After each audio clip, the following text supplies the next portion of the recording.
the other weapon that imperialism uses, which is a challenge for a Pan-African renaissance. There's religion. Some of us, with all our radical rhetorics, it's shocking. We are still deeply Christian, deeply Muslim, deeply this, deeply everything but African. You see, the clapping has gone down because there's a lot of intention in the room.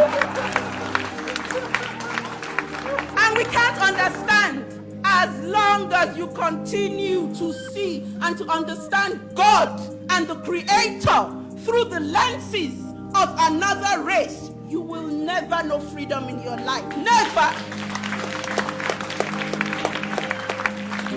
Religion is a cultural understanding of the spiritual. That's why Indians are Buddhists and these Jews are that and this and that. It's just an expression, an attempt to understand, the supernatural.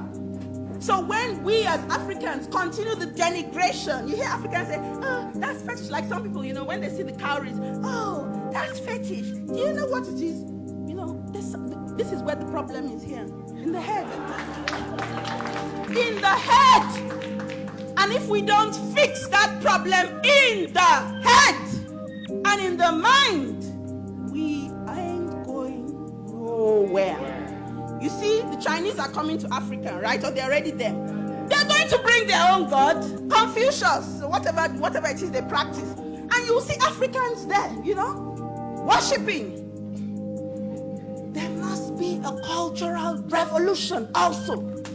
If there is no cultural revolution, our political revolution will not succeed. It will be hijacked and defeated. Because while we've done half of it here in the mind, because there's here and then there's here. That's why there's so many of us in church. If you go to Africa, my God, when some of the big churches have their congregation, 10,000 people at one service. Well, I can't even talk about it because when they have their revivals in Nigeria, do you know there's no space for them in the city? They have to give them space outside. 2 million people turn up looking for redemption, looking for the Messiah. But we have to understand that because the state has failed them, society has failed them, only Jesus has not failed them. And the reason why that hasn't happened is that they're most unlikely to meet him.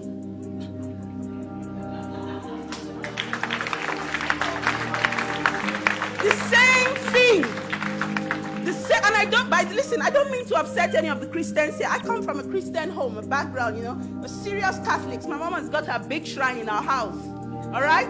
So I know what I'm talking about. But in coming into revolutionary consciousness, you begin to ask yourself questions. You begin to free your mind. If we want to get free. Because there's some of us who don't want to get free. I must tell you that. There are lots of, they want to be a bit more comfortable. They want to have access to the same privileges that white people have. Not understanding that Europeans had to steal our resources and murder our people before accessing those privileges. So, for those Africans who want the same privileges, I always advise them to go and look for a brand new race of people that they can exploit. A brand new territory somewhere that they can exploit in order to have those resources. Because some of us want orange juice without oranges. We want freedom without struggle. That's what some of us want. That's why we wait for the Messiah. Because you see, the Messiah is going to bring it, you see. We'll be folding our arms like this, and the Messiah will bring it right up to us. Say, here you go, good people. You deserve it. You're deceiving yourselves.